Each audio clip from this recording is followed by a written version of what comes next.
Hey, folks. Hey, AJ.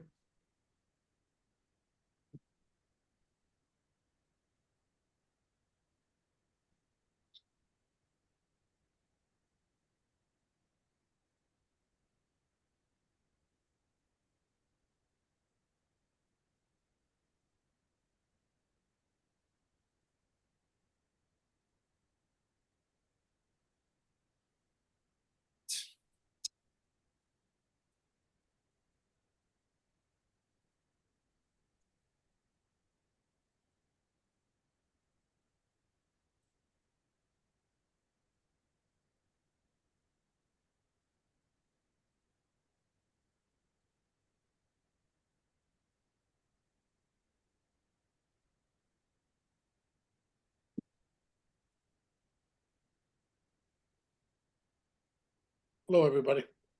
Hey, Bob. Hey, Bob. Good to know the volume's working. All good. I just unmuted myself. I can mute myself again. But first of all, congratulations, George, Becky. Yeah, pretty. Congratulations to your mom, Becky. Yay, Celtics! That was Oh, great. my mom went nuts. Got some trouble. Yeah. Hey, anybody go to the parade? I didn't. No. I got to see the Knicks in the rearview mirror though for next year. That's right. We're fortifying. Stepping on the gas. We're coming for you. Yeah, you are. That's great. Yeah, I made some good moves, didn't they? Yeah, that's right. I forgot about that. Oh, they're loaded right now, so we'll see what happens. You know, it's all about being healthy in the playoffs. Every team, that's the fight. Yeah, well, part of it is not having a psychotic like Kyrie on your team helps too. He was well behaved. Pretty much, except he couldn't play in Boston. Yeah, that's true. Our defense was just phenomenal. I think the Knicks are trying to copy the formula you guys have created here. We'll see how that goes. But yeah. All right. It'll lead to some good All games. right. So I think we have everybody right. I saw April on here before, but Yeah, she dropped off. I think it was technical difficulty. all right, so she'll be back on. All right, I'll call the FinCon to order at 6:32. All right, thanks everybody for rearranging schedules to make this work.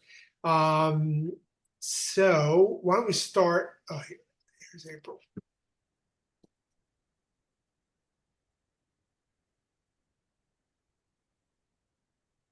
Why don't we start with minutes from May 28th and June 4th. So we'll do May 28th first.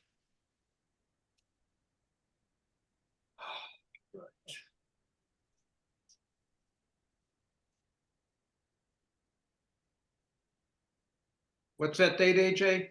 May 28th.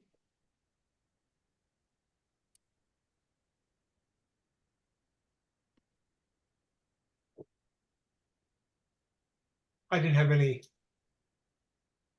changes on my end. No, look, I Any didn't even. comments?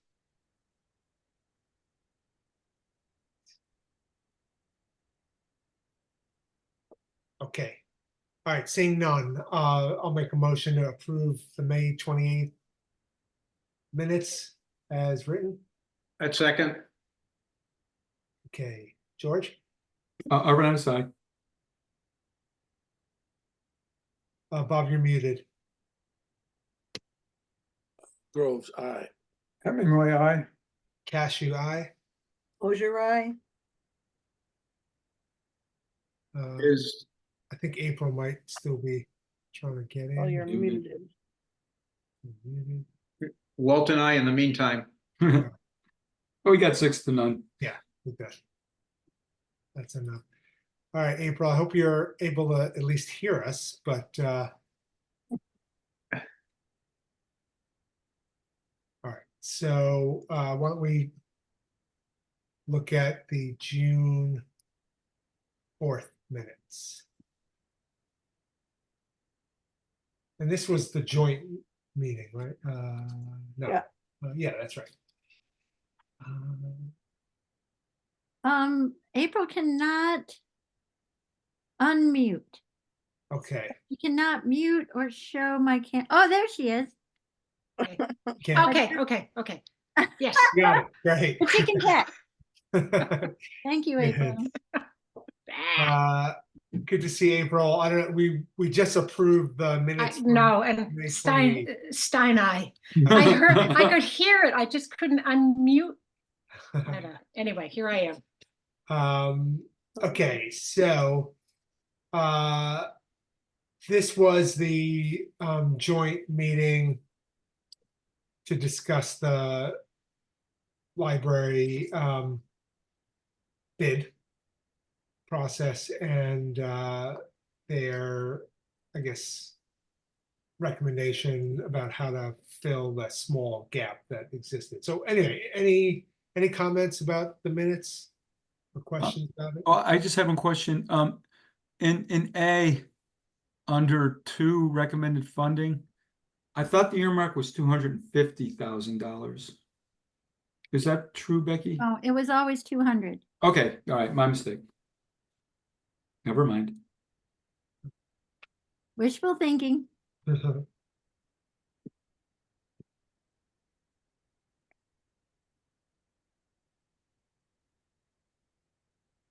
All right, any other comments or questions about this? I'd make a motion to pass the minutes as currently edited and presented by Susie. I'll second. All right, I decide. Groves, aye. Hemingway, aye. Cashew, eye. Mosier, aye. Stein, I. Walt and I. Right. Great. Thanks, Susie. Okay, so I guess next up, we should talk a little bit about kind of committee structure and whatnot.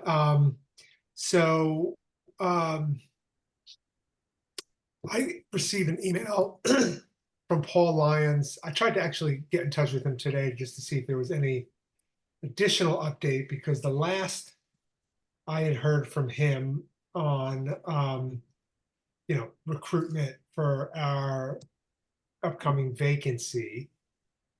Let me just pull up the date on that. Was June 8th. So it's actually been a few weeks.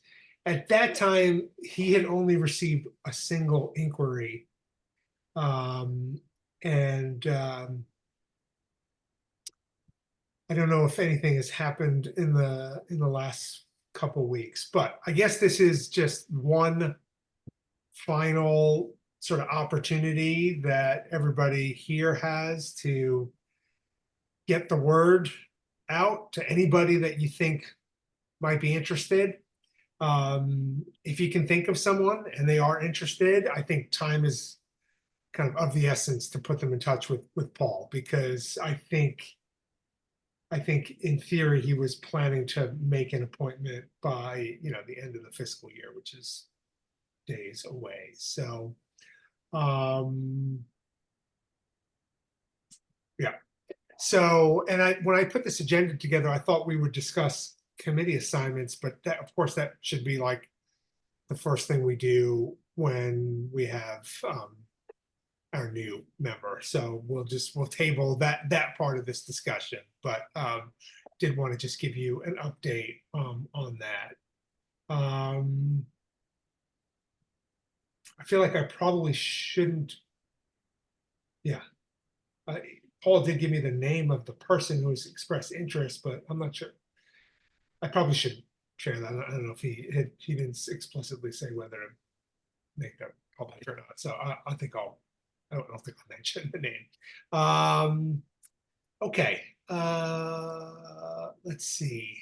Next on the agenda was an update on the high school track situation. And so I imagine maybe some of you have been following this, but I think I have pretty up-to-date information because I did get a couple of emails from Anna. So here are the updates that I'm aware of. One is that both the Amherst Town Council and the Amherst CPC have removed restrictions that were in place that had potentially limited the use of funds that had been previously allocated when, this is like going back over a year ago now. There was $900,000 of free cash funds that the Amherst Town Council had allocated for the project, and there were $800,000 of CPA funds that had been allocated by the Amherst CPA. But both of those had like a specific restriction. One of them I think was about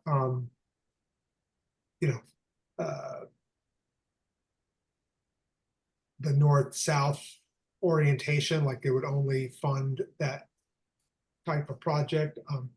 And I think the other one had a restriction, which was that it had to be a turf field, because that was the original concept that the region had. It's artificial turf, right, AJ? Artificial. Correct, yeah. That was a restriction that, well, that it that it had to be artificial turf and not grass. So in any event, both of those restrictions have been formally removed. So that's $1,700,000 that was intended for the project that is available. Okay, that's update one. Update two is that the town council, I think in particular, has really pushed the region to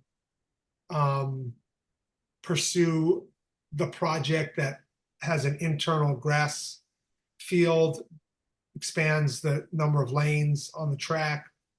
Obviously, it's a new track, and then and also reorients it, which was not what the region had been putting forward, because they were concerned about costs and whatnot, because that is a more expensive project. But under, I think, some kind of urging from the town, the region has approved a new project that they're calling, I think they're calling it 3C, although it's kind of comical. They've gone through so many labels. But so 3C is a new track, new lane, additional lanes, grass interior field, and a north-south orientation. That's the project. It's estimated at $4.1 million. They are $932,000 short of that in terms of the funds that have been, allocated for the project. So their strategy to move forward is they've identified $676,000 of project elements, which they're calling add alternates. And these are sort of specific things that are part of the project, but can be completed if additional funds become available. So these include lighting, that's like $350,000, goalposts, netting, some fencing, I think a concrete pad. I don't know what they're sort of aspects of the project that can be, I guess, added on to it at a later date. I guess after the sort of main, new track, new field, or reorientation, after all of that happens. Okay, so that's their strategy for how to kind of move forward. They're still going to be short, a little under $300,000, and the town has really urged them to seek CPA funding from member towns. So my understanding from Anna is that the region intends to resubmit, I guess, a CPA request that they made a while back and then withdrew in the amount of $84,000 and change. And so I asked her if she thought that it was going to be that, or was it going to be an expanded amount. She thinks it's going to be that initial amount. So I guess there'll have to be some discussion. Maybe Becky, I don't know if you've been alerted to this at all, but I don't know like what the funding schedule for our CPC is. But this project has a fall 2025 expected completion date. So that may mean that they need to get on some kind of expedited schedule, not just for our town, but I would think the other towns as well. So anyway, I think we should just be aware that that's probably going to be happening. And I don't know that we have any role other than when it comes time for there to be a warrant that gets voted on at town meeting or special town meeting. I assume we do our usual kind of vote on whether to recommend it or not. But other than that, I don't think we have any particular vote. But anyway, that's all the track updates I have. Bob. Yeah, I just want to ask you a couple of questions about that. First of all, this seems like a very sketchy program, being almost $1 million short, and saying that certain integral parts of the project are going to be done later, or, like what, the chalk lines, or, the lights, come on. They should have a budget to complete the project, and it really seems really awful to approach it this way. We approved the project for how much money, and this is $950,000 more. What are the numbers comparatively of what the project was supposed to carry as an expense? And before 3C evolved, I think they were going to work within those numbers. Is that not true? Yeah, I think that's true. So I think the plan, this is like, it gets confusing, right? Because there have been so many different plans over the last few years. But I guess what I would say is as of, maybe 6-8 weeks ago, their plan was to put forward a project that was, I think, just over $3 million, which they, assuming these restrictions had been lifted, right, had sufficient funds allocated for it. And so and I think that project was, a new track, a new interior grass field, but it would not reorient the track. And so I think when they put forward that plan, they got a lot of negative feedback from, I think, various parties, but including lots of town council members. So that's where I guess they're responding to that criticism, and they're trying to find a way to make to try to make the project happen. Let me just ask one other question, because this is what concerns me. I can't really recount the way this project evolved and how and when we were in the process of approving it. It was quite a long time ago when we approved some notion of this track project. And, since then we've had all kinds of issues with, the PFAS, of course, but also it's gone into post-COVID price pressures and so on. But when are we going to be, the town council of Amherst has decided to add on this $950,000 expense to the project, but town Shutesbury, who is supposed to pick up a portion of that, is not going to be consulted about it. That irks me, frankly. That's a lot of money. Mm-hmm. And if this is going to be part of our CPA or CPC has to fund it, I mean, why should the reorientation of the track, which has nothing to do with recreation for our town, why should that be part of what we fund? That's very expensive. That's adding a lot of expense. So this is like, it seems really like so much is going on in Amherst now, ad hoc, Mm-hmm. like not really sensibly sorted out. And it's a little disturbing because this is a very heavy financial burden put on our town. So Mm-hmm. I find it really, really hard to accept the way this process has worked out. Not that I'm opposed to the track, I'm not, but it's not an orderly process in the least sense of the word, Mm-hmm. Okay. Susie, if you have a chance, I feel like you probably are also familiar with the logic behind the need to reorient the track. If you could in addition to whatever question or comment you had, if you could maybe give your understanding of that, that might be helpful. Yeah, I'm really happy the project's reached this point. And because people don't have a crystal ball, they don't know all the things, and the things they did know, like their preference for artificial turf, they got enough information to change their orientation on that. And I'm proud that Amherst, as much as it's a difficult process down in Amherst, got to another place. The reorientation seems like a baseline to me. The having the soccer teams work on the infield facing east and west, and having one team at a disadvantage to be facing west in those after school games, it was really important to me that they not reinvest in a bad idea. So I'm really happy that they've pushed it over to achieving some of the very things that we asked for or wanted or recommended.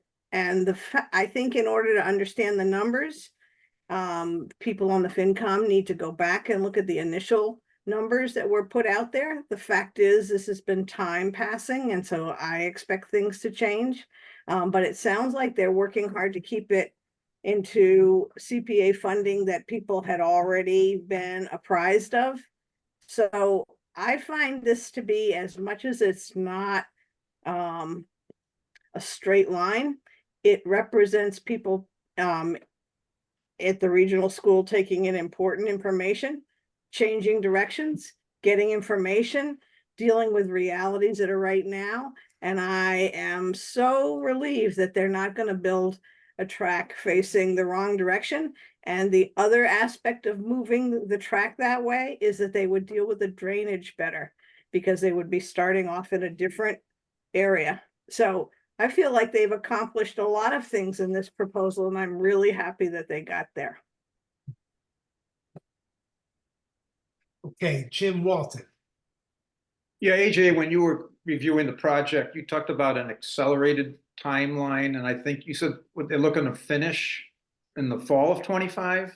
Correct. So I think they they want the new track installed and ready to be used by teams and community members for fall 2025. Yeah. Okay, so given that, what do you think that might mean as far as timing for getting? You mentioned warrants and whatnot. Yeah. So I'm assuming that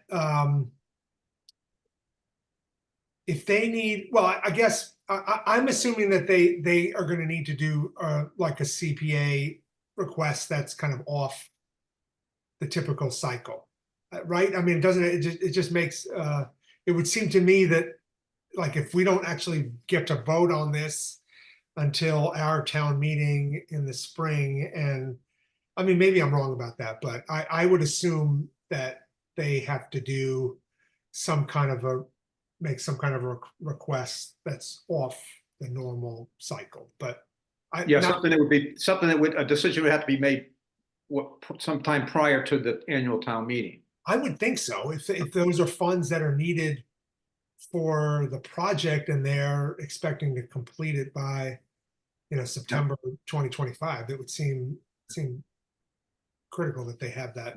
Looks like Becky had some input on this. Yeah. I'm afraid I only have questions. Sorry, AJ. So, All right. so at this point, they haven't given us a date of when the CPC requests.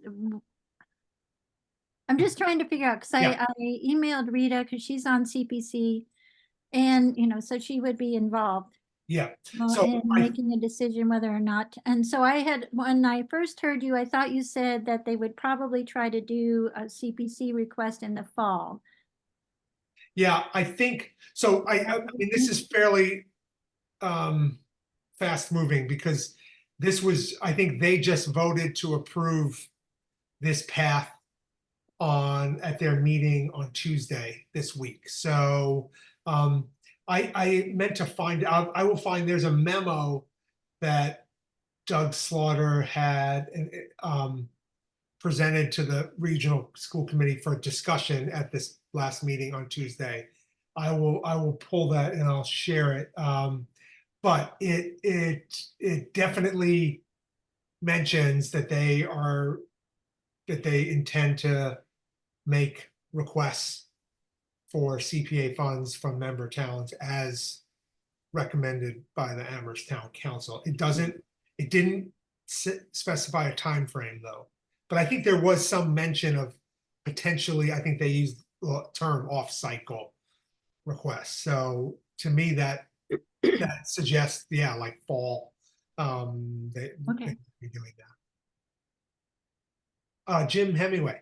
Yeah, some time ago, there was some question about whether Shutesbury could use CPA money to fund a project in Amherst. Has that really been settled? Is that legal or whatever? Because there was a time in which there was some question about whether that was even possible or not. Well, we fund quite a bit of stuff in Amherst. I mean, because we're a member of that regional school. I don't see, I mean, we have funded buildings. How would funding a track be any different? With Yes. CPA money? Not with CPA money, but Eh, with our own money, with appropriated money. I'm just, Yeah, but aren't we going to use CPA money to try, to pay for this? That's what I. Yeah. And is that all right, or legal, or does that fall within the CPA guidelines? believe That's because like there was some question about regional that some time school- ago. Yeah, but I think the question was raised, but as a member of a regional school, it is an appropriate allocation. And I will, if you want me to, I'm pretty sure Rita had answered that question already. Hmm. I can go back and see if I No. can. find it. Yeah, because there's that, and then there is the skyrocketing costs having to do with capital work capital funding that needs to be done on, all these buildings and everything else. I mean, you've seen the graph, it just goes up like this, beginning next year and the year following. And I'm just wondering where all this money is going to come from. So I did mention to Anna that when she had given me this heads up, and I mean, I probably should have consulted you guys first, but I told her that that I didn't think there was going to be much of an appetite for funding requests from Shutesbury outside of the CPA process for this, just given the significant, capital needs that have been presented. So I think she gets that, and I haven't heard, I'm not expecting there to be any requests for additional funding from Shutesbury other than a CPA request, which obviously that our CPC will determine whether that's a good use of those funds or not. So I haven't heard, nor do I expect there to be any other requests for funds for the project from our town. Susie. There was a question raised and answered about using CPA money for this project. And I believe the question was around turf, but I can't remember. But what I do remember is the upshot of it was there was no barrier for Shutesbury to use CPA money in this project. But Jim can maybe look back at minutes and see if that's captured somewhere. And there was an initial outline that Amherst school committee or the regional office drew up about funding. And again, those numbers are out there. People can look them up. But I think one of the initial possibilities was Shutesbury using some of the money that was being returned by the region that had done for excess and deficiency funds. But that was just a possibility. So it wasn't how it funded the bottom line totally. So there's history here, and partly as a note taker, I know archives can provide a lot of answers, but we also are moving along. And so what they are proposing now compared to what they proposed in the past sounds like they're trying to keep within those guidelines, even with a project that has some inflation and other aspects added to it. But I believe the effort is being made to keep this project possible and moving forward, which I feel, along with all the other capital needs, this is an important one because it helps us be a attractive option for public schools. And there has been a lot of effort in charter schools and choice schools to not be here. I am supporting having a track program and doing this investment because this project is really long delayed. So here we are, and I feel like we have a good project in front of us. The only other thing I wanted to mention is that just in case anybody was thinking that these cost estimates are the old, estimates when we first learned about this project, they're not. There's a landscape architecture consulting firm called SLR that's been working with the region this spring to revise all of these cost estimates and design. So these the numbers have at least been updated this spring. So in case anybody might be concerned that, like, we were talking about a budget that was based on the numbers from a couple of years ago. These have been refreshed. Okay, Bob. Yeah, so a couple of things. One, I was the person, or at least one of the people, that raised the issue of using that source of funds for this project, because I personally have been very critical about the way the concepts behind the original design or implementation of the CPA Act was for open space, affordable housing, and historic restoration, that somehow evolved into the idea of like an athletic facility, which just doesn't really meet, to my way of thinking, the original intent of the law. And after all, this is a surtax on our Recreation. beyond our. Creation is instrumental. Recreation is one of the other things. I'm not going to go in the argument. I disagree with that. Okay, recreation. It is. No, recreation is written as Not one of the athletics three at school. things. Recreation is not athletics at the regional school, but anyway, we can have that argument later. But I want to point out to AJ, which you didn't mention, that Becky didn't mention, that if it does get recommended by the RCPC, it still has to be approved by our town meeting. So I don't know what that does to the timeframes involved here, but that's a necessary component of this process, as far as I understand it. Is that true, Becky? Yeah, we'd have to hold a 100%. special town meeting if this was to go forward, and we have a couple other issues that are waiting for a special town meeting that will probably end up being earlier in the fall than going into winter, as we've done in the last couple of years. Okay. Anything else on the track? Yeah. Sorry, George, I see your Yeah, hands no, up. that's all right. Yeah, first of all, we all know it's true that it's going to be off cycle for the requests to go to the CPC, because it's usually January is when their deadline is for submissions, December or January, and then they usually make the decision in February, March, roughly, and then they can get the warrant article done. So there's no question that the region is going to have to come to them early, but it is up to the CPC to figure out if it can even be done. And they're going to have to analyze whether it should be done. One question I have, Becky, do you know what the balance in our CPC fund account is right now? I assume it's more than $84,000. Oh, yeah, it's hundreds. Yeah, we really haven't been spending out of that fund. And, one of the things I like about the CPC, it's an alternative way to pay for some capital projects in our town without, it's already being funded by the taxpayer.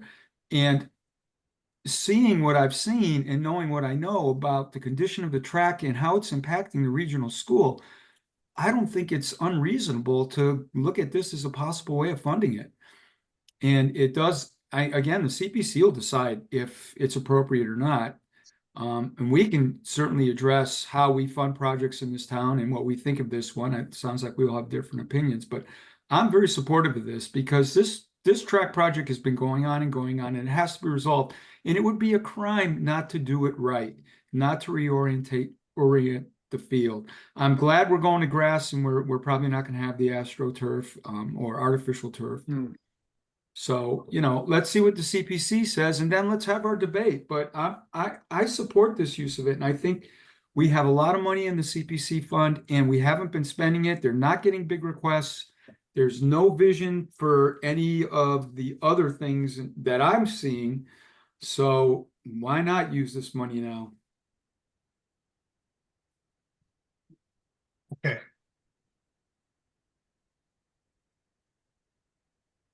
All right.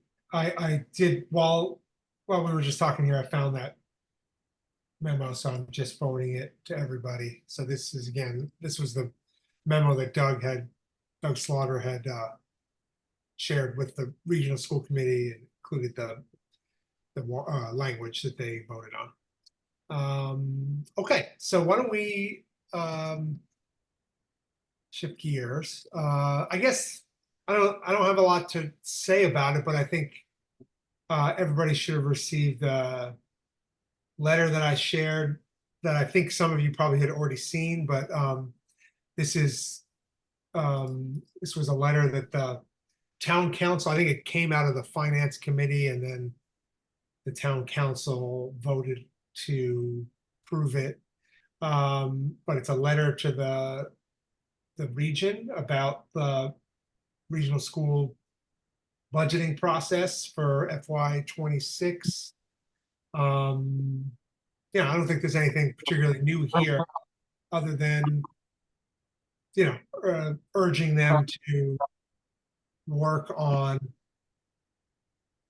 a much different timeline for the budget for this coming year. So I think that's a good idea, and I think we should be prepared to, I guess, have collaborative discussions with the other towns and with the region on a much earlier time frame this year than we have, just given everything that's happened here.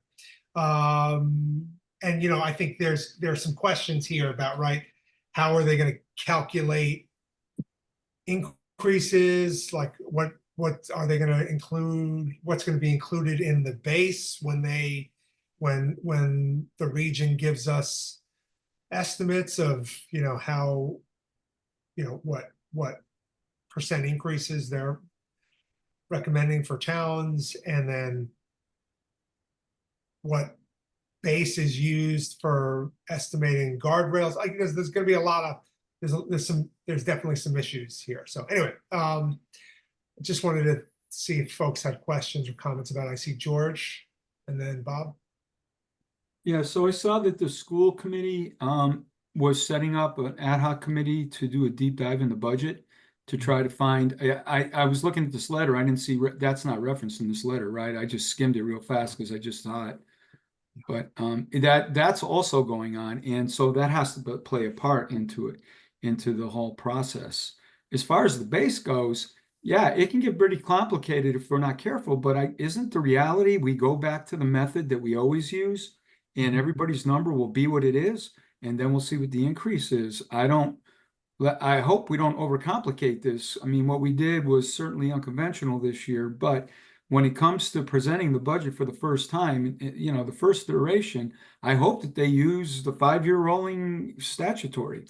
Yeah. And see what everybody's numbers look like. I know Amherst is saying that they're not going to be able to give guidance above 2.5% next year. That's what they're initially said.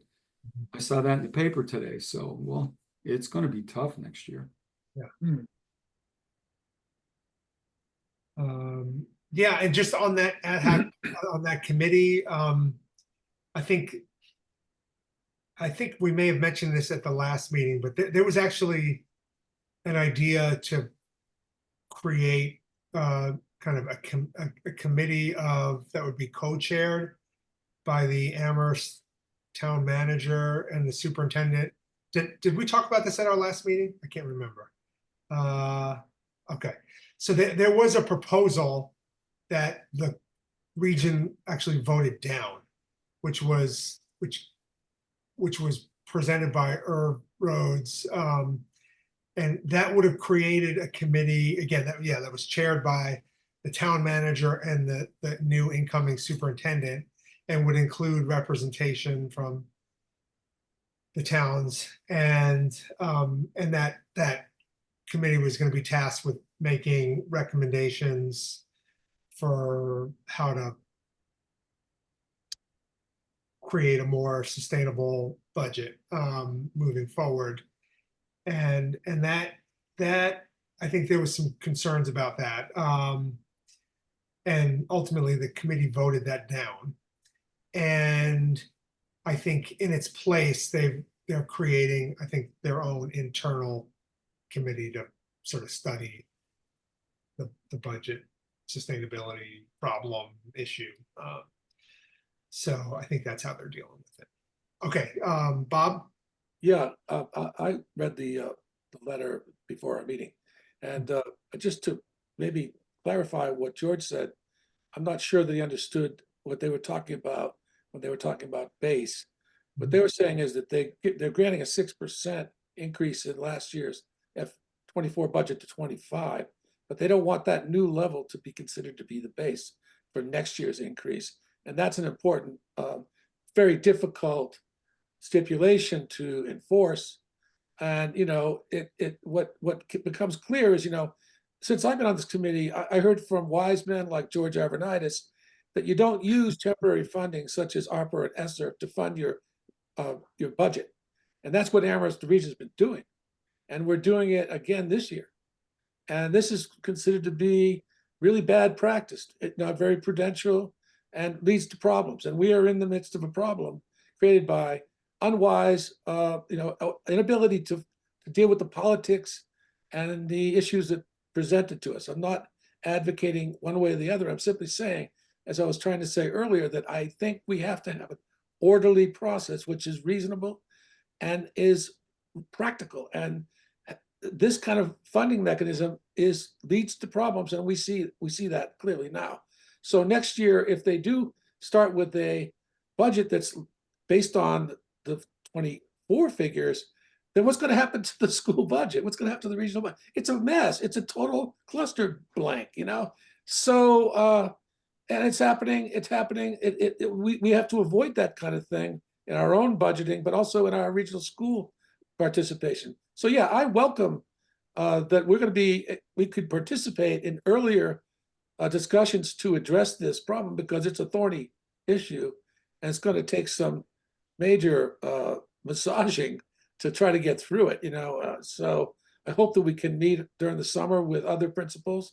I did have a long discussion with Andy Steinberg in town, and he knows all about this. He knows that there's structural issues in the school which have to be directly discussed openly, candidly. They just sent out those numbers: 29% decrease in enrollment over the last 14 years. That's a significant decrease.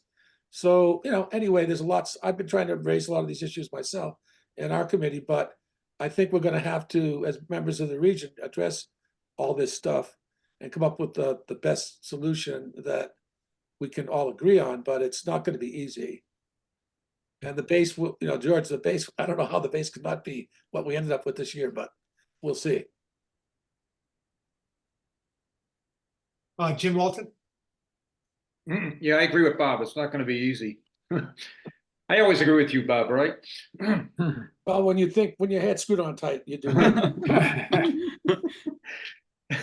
Hey, yeah, I think all of this discussion, it leads to Shutesbury's going to have to be very well organized going into these sessions, probably starting this fall. Whenever I would hope that they push for earlier in the fall rather than later, because, like you all say, there's some pretty thorny issues here. There's a lot on the table, and you've got a lot of new leadership at the school. You've got all kinds of people at the top position on down. They're going to be trying to digest all of this, and here we are. We're talking about guardrails and formulas and whatnot, and we need to make sure we've done our homework and we are prepared for these meetings and pushing what we believe is the right position for Shutesbury. You know, whether it's guideline, whether it's guardrails or it's formulas or whatever, or how to address some of these more fundamental core problems. So it's going to take a lot of organizing. Maybe the finance committee is the key part of that. Is the point person with the select board and the people from the school. But it's going to. I think this is probably the biggest challenge for the year going forward. At least thinking right now of what we're faced with. This is probably the big one. Is sorting out what is the next budget going to look like for the regional school.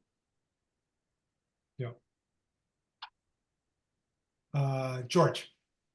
Yeah, as far as the base goes, yeah, I'm afraid everybody's just gonna play around with that, make up all these excuses and numbers. We just have to stick to the formula and see where it brings us.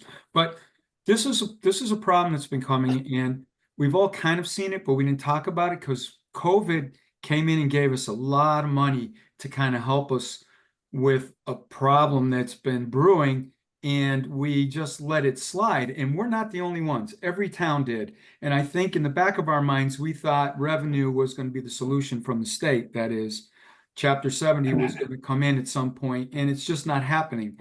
This problem is due to a number of factors. Its salaries are going up faster than inflation, sped costs relative to the number of students, even though the population is down 25% over 15 years, sped costs keep rising at a much faster rate. And so I don't see how we can maintain the school the way it is without new revenue. We can put together 1,000,000 committees. When they go through and they dig, unless the school can come up with a new way of educating the students that costs less money, there's gonna have to be cuts. I just don't see it any other way. I agree with everybody. This is the biggest issue we're facing next year. And God bless those people. I mean, whatever, those people who are going to take on that challenge. I just don't see a way out of this without new revenue.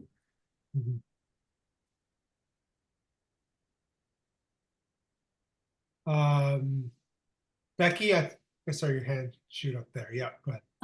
Today I was at a small town administrators meeting, and the guest speaker was Kim Driscoll, the lieutenant governor. And we had a legislative update, and there is, she did outline that they are clear that there are problems with Chapter 70, that the larger, more urban areas did get a huge bump. But for the minimum, most of the towns that just get the minimum aid per, 2 or 3 times different. The MMA legislative person, he was, acting like it was a big victory to get $110 per student as our Chapter 70 aid for this year, our only increase. And so I did speak up. So I asked Kim, I just wanted her to be clear what that amount of money really was meaning for small towns. And in our town, it means that our $3,000 a year moved up to $9,000 a year. And it's just a spit in the bucket. It's not addressing any, we've got, at our elementary level, we have an unsettled union budget, and there's no money in that budget to give them, what can you give them? And without increases coming and revenue being generated from somewhere for our educational needs, it's not going to be good. Everybody was talking about it. Some people are talking about going off the cliff in 2 or 3 years with their schools. One town's closing their police department, and others, closing their school. The money has to be found, a revenue source to more appropriately fund education. And it's the puzzle, because we do have declining enrollments, but each child, the needs of children have expanded as a result of COVID. It feels like, even though it's over, it's lingering. But anyway, that's my hope for the day, is that someday they solve this problem. But they are, the lieutenant governor said they are putting together a task force now. They're not waiting. Good. Good. So that was good to hear. Susie. You're You're muted. As we watch across the valley, we're gonna see different responses to pretty much the same pickle. And we have different situations that we can respond with. It looks like some towns are gonna enact a override or propose an override. Some people are trying to put it into the November slot when a lot of townspeople are gonna be coming out for the federal vote. I don't think we are at all in that place, but we are gonna watch how other people manage this. That's another way to create revenue. And I think it's clear that because we didn't do level funding for several years, I think Steve said either 9 or 12, we are behind. And even though we've had a population drop, we have different needs in school. It's very significant to me. And schools are labor intensive. And right now, labor is trying to recover from some of the stagnation and meet inflation. So I'm interested to watch how other towns are doing it, what capacities we have in our town. And again, we said at the all boards meeting, people need to be talking to their legislators all the time. And I do think, I mean, let's see, it's coming up on Aaron coming out to Shutesbury, but I definitely have seen more in the news, like Becky reflected, that the state legislators are paying attention. It's not nimble, but this is a pretty urgent situation. So there's different answers for different communities, but we're all sort of under the same gun, and watching and learning from how other towns are handling it, I think is very important, rather than pointing fingers and doing a blame game. Jim? Yeah, I actually have some of the same thoughts as Susie. Our region is not unique in the challenges we are facing. It's going on all over. These types of pressures and challenges are not unique. And I think maybe there is a lot that can be gained from just maybe seeing what are some of the solutions out there that other regions or school districts or whatever are coming to, and what can we maybe there's some nuggets out there that we can learn and gain. But I know we talk about the revenue side. I'm not sure what we can count on or not count on, but I think we'd have to have a plan B, that assuming that we don't have a lot of extra revenue coming in to save the day. Yeah, and I think that letter really does. I mean, sometimes it is sort of reading between the lines, but they're asking for a real comprehensive review of the expense budget as well, and I think they're really asking the region to review programming expenses and make some conclusions about the kind of relative value of these things.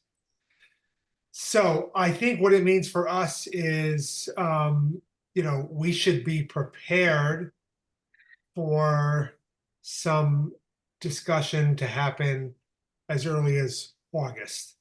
And I wasn't even sure when the new superintendent was coming on board, but then I looked it up, and it looks like July 1 is her start date. So that's good to know that she will be here this summer to, if hopefully, if there's a Four Towns meeting. Anyway, Jim Hemingway is here. Yeah. Have we seen, towns like ours seen any benefit at all from this millionaire's tax, which of course promised roads would be fixed up and schools would benefit enormously by it? I know we sort of discussed that before, but what happened? All that money has kind of disappeared from what I understand. There has been an increase in road funding through the state. There has been, but not school. The schools haven't really. Higher ed. School funding, but not for minimum aid towns. So the urban areas and less wealthy communities have received significant amounts of increases. We are spending more, that the state is spending more on education than they have ever spent before. Hmm. But we're not seeing it. The minimum towns are not seeing it. We're getting, but you know, they went from $40 a child to $110 a child, and that's the only thing we are getting. And that's true for about 50% of the cities and towns. Hmm. April. Mute. You're on mute. Fucking mute. I was wondering, I was thinking another way for us to be proactive would be to invite the new superintendent to one of our meetings.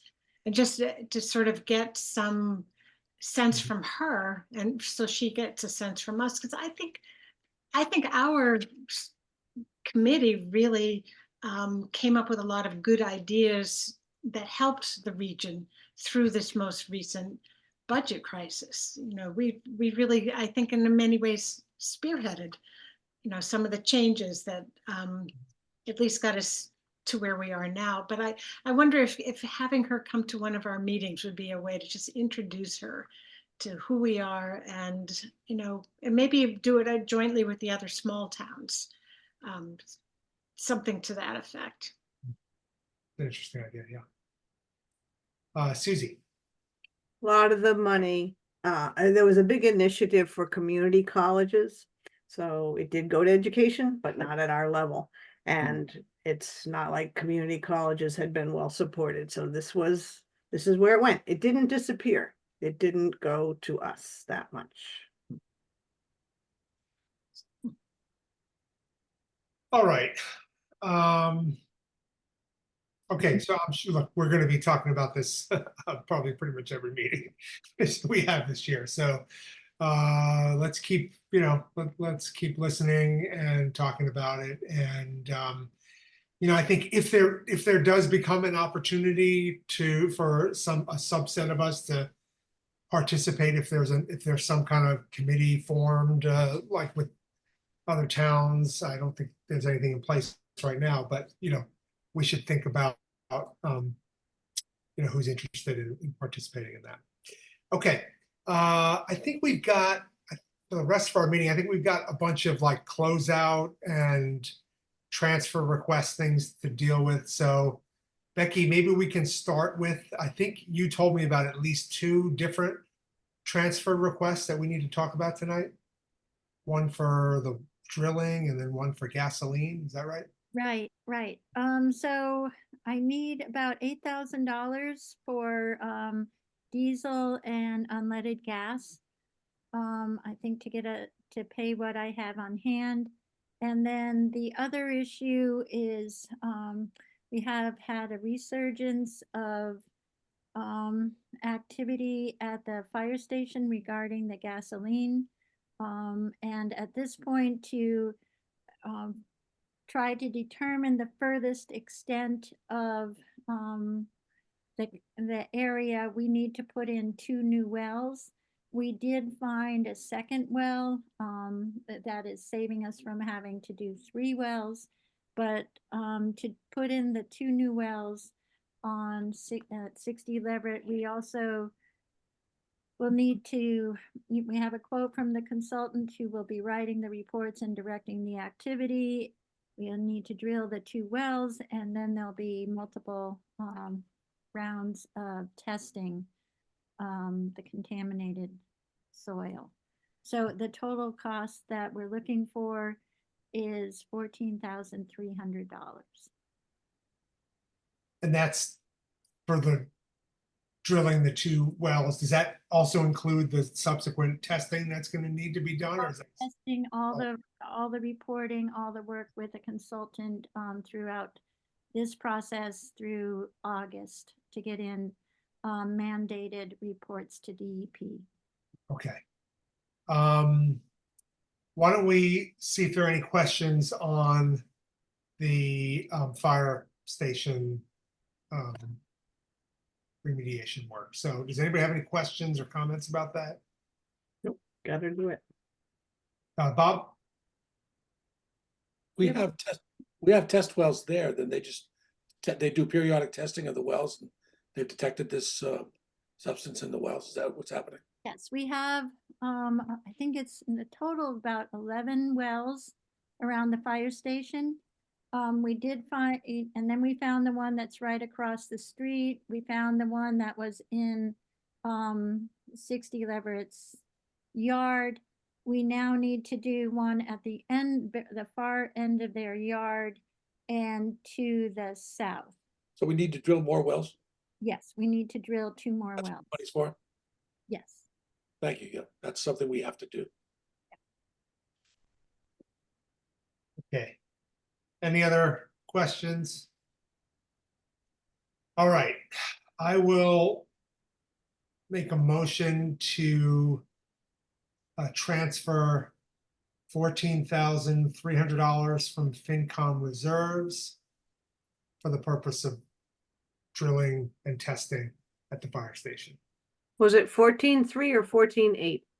$14,300. You wrote the wrong number down. 14,300.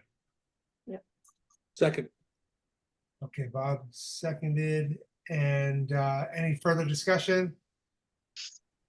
All right, let's start to vote. Representative Night, Rose, aye. Hemingway, aye. Cashew, aye. Mosier, aye. Stein, I. Walton, I. And then Becky, you said we need $8,000 for fuel bills. Okay. All right. Any questions? Yeah, Becky, these are bills that you have in hand now for fuel that we've already used. Is that what it is? Okay. how much is it? 8,000. After this 8,000, we're gonna end up with free cash, I'm sorry, our FinCom reserve. After the 14.3 is 26,000, and after the 8, we'll be down to 18,000. Do we have other, what's the extent of the damage as far as all the other budget items, Becky? Do we know? The report I'm looking at, there's no other negatives for the last report that was run. We still, so at this point in time, I don't have anything else open, but I do have a stack of bills that will be going in over the weekend. And receiving them from all the departments. So in early July, we'll review the final balances. So, And- George, so that balance that you gave us, is that something current after the 5 requests that we processed recently? Right, so yeah, I've been keeping a running balance, and I know AJ, you have too. It corresponds to what I'm looking at. Okay. What you have, okay, yeah, so right now, with after the 14.3, we're at $26,015. If we take this, if we vote to pass this 8,000, it will be $18,015, 1478. What option do we have? We have to pay the bills. Yeah, This is how we have to, this is the best way to fund it, right? yeah, It's right here. yeah. I was just more concerned about, what's the rest of it look Yeah. like, but, we're gonna have, if we run out, we can still do line item transfers. Right, with the select board. Mostly, I just want everybody to be aware of the numbers, that's.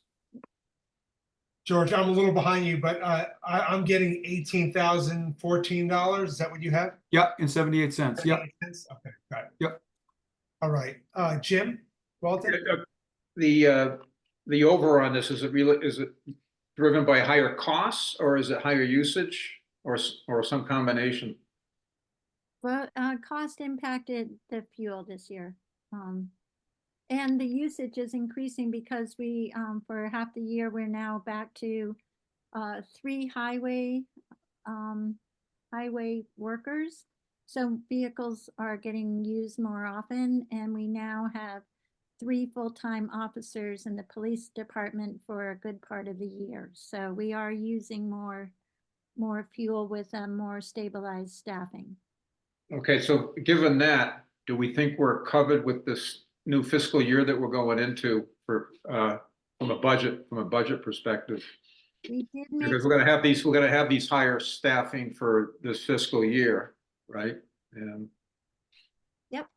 we did make increases in fuel this year. I can't remember exactly, but it's. I know we knew we were having trouble and we made an adjustment into fuel.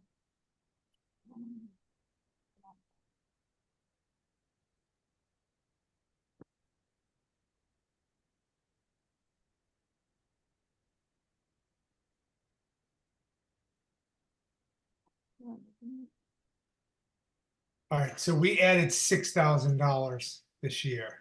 Yep. Um, So We we, were at 40,000 in FY '24, and our FY '25 budget includes 46,000. And we made a transfer this year once already, right? For 3,000? Looks like on May 28th, I see a line item for it. Yep. So now we're gonna be 11,000 over budget. Well, wait, George, I have, yep, you're right, May 28th. Yeah, May 28th, Yep, 3,000. yep. Right. So we are 11,000 over budget for fiscal year 24, right? Mhm. That's over 25%. And just thinking about this in broad terms, we had a pretty mild winter. So, is it enter anybody else's mind that maybe people shouldn't be driving around so much? I mean, this is like, that's a lot of money. It's maybe we don't have to drive so much. I mean, that's one way to change the number. The fuel prices haven't been gone up 26%, that's for sure. So it has to be more miles. And it's just something that occurs to me. If it was my budget, that's one of the things I would think about, that's for sure. I Yeah, think, I Tim think Wal- back from Yeah, the. I'm equally concerned about the budget, but I guess I'm more concerned about whether we have adequate funding in place for this coming year. And maybe we should be making some plans to, in the event that we're going to exceed budget, and be proactive about it. I mean, I don't like the idea of having our police or our road crews or whatever not doing as much work to save gas. I don't think that's the right solution. Well, I think we need to have people out there being productive and doing their jobs.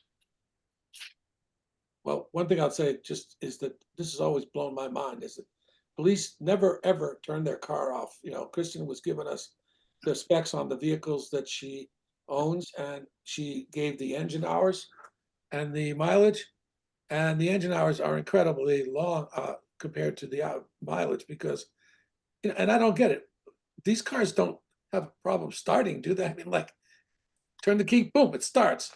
Why do they have to be running all the time? I mean, like, I don't get that. I never did, and I still don't. They're polluting the atmosphere. They're burning gasoline. So, It's true. Anyway. Anytime you see a stop police car, it seems like they're running. yeah, they're always running, always. I went to the state police barracks in Concord because they have a house out front of their equine barracks that looked exactly like the house I owned in Pelham. And I wanted to look inside it. So I went down to their building in the back where they hang out. And there's all these police cars parked out front, all running. So I went inside and these guys, 10 guys turned away from the TV they were watching and gave me a dirty look, all in unison. And, really awfully dirty look. Like, what are you doing in here, buddy? That's not Shutesbury, though. Let's not. No, go but I'm there. just saying there was 10 cars running and 10 men watching TV. But anyway, the TV doesn't, it was cable, but still. Anyway, it blew my mind that they had the cars running. It really did. Becky? I do, when there is idling taking place in a parked car, I do bring it up to the chief. They work at only doing it when during the winter, they can't have them icing up as they are the only one to respond for an emergency. But when when the weather is good, there is no reason for it. But we do have issues. We had a bad battery you know, and where he had to idle it in between, or else he had to stop and jump it for, you know, till they got that repaired.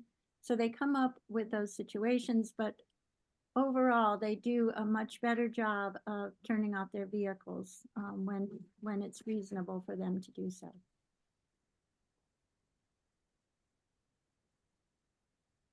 Okay.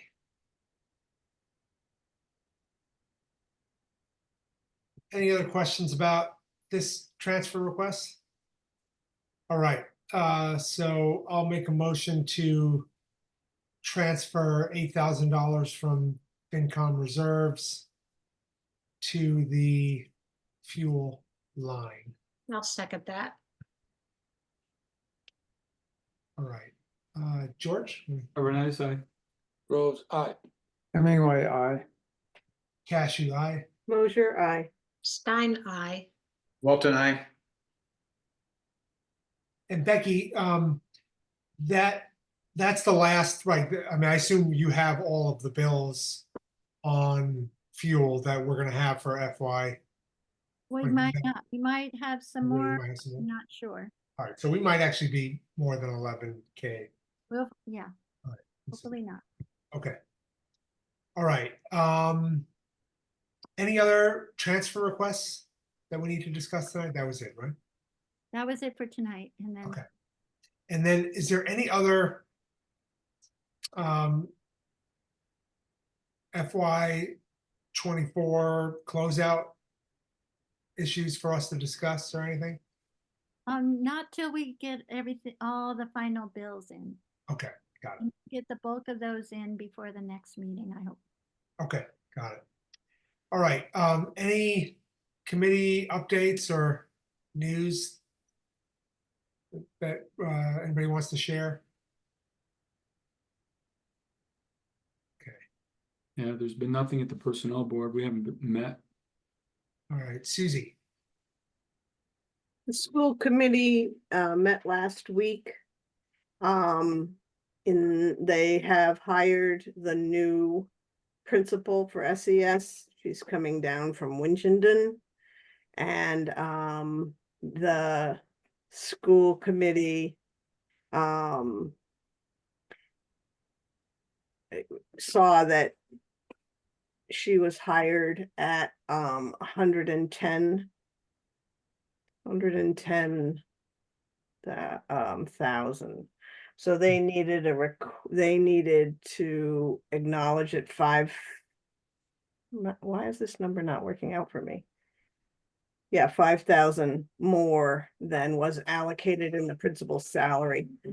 The process is that the superintendent does the hiring, and that superintendent was the interim superintendent, and she was looking at what the principal was paid in Winchendon and what is in the marketplace right now for principals. And so the contract was drawn up at 110,000, and that was acknowledged, and they expect to meet that within the budget that they have. Susie, one of the, I think it might have been for the superintendent, right? One of the budget lines was actually reduced at town meeting, right? Was that the Yep. superintendent's salary? Yep. And so I think our reduction was $2,000, and that was, you know, one portion of the incoming superintendent salary coming in lower. Got it. Okay.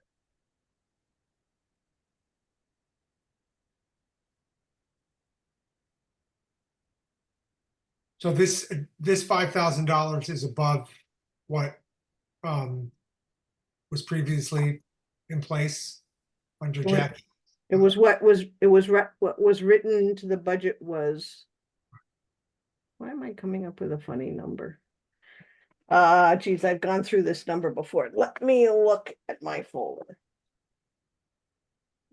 But the bottom line is the school said whatever it is, they're going to absorb it. They're Yep. going to manage it. Yeah. Yeah, 105 was written into the FY 25 budget. Got it. And the contract was signed for 110. Okay. All right. And the school union is meeting again on July 1st. Does that look like to be close to the end?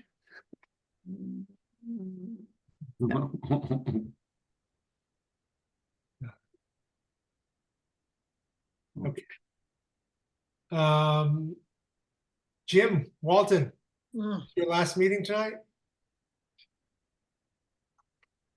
Oh, you're You're muted. You're you're muted. muted, but you can stay muted.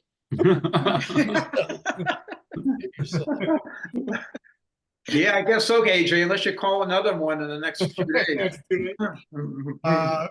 Well, I'm sure we all want to thank you for Oh, just years of really valuable service to the committee. I so appreciate your temperament, your thoughtfulness, and you've just been a great colleague. So thank you. And thanks for being previous chair also. And you can still come to our meetings every once in a while as a member of the public and chime in. But yeah, no, really, really appreciate everything, all your work. Yeah, you have such a nice way to talk about, to share your thoughts, and you're very clear and concise. And I've only been on the committee with you for a year, but I really am going to miss your wisdom. And I don't know what you're going to do on Tuesday nights, but You'll figure it out. yeah. Well, AJ, April, really, really appreciate your comments. Really, really thoughtful wisdom. I don't usually hear that too often, but I take it. This is all recorded, right? Yes. Share it with the family. Yeah. No, I really enjoyed working with you all too. And who knows? I'm still in town here, and who knows? I get back on here at some point, or in some way working with the town. It's been a really great experience for me, and hopefully I've been able to give back a little bit. Yeah, AJ, continue your good work, leading the team. I know you guys got some pretty exciting challenges coming forward. I think particularly the region, but you guys are up for it. You're up for the challenge, and have a great next fiscal year. And look forward to running into you all. Yes. You too, Jim. All right. Thank you. All right. Anything else before we say goodbye for the night? Do we have a plan for our next meeting? Yeah, we should make one. Let's see. So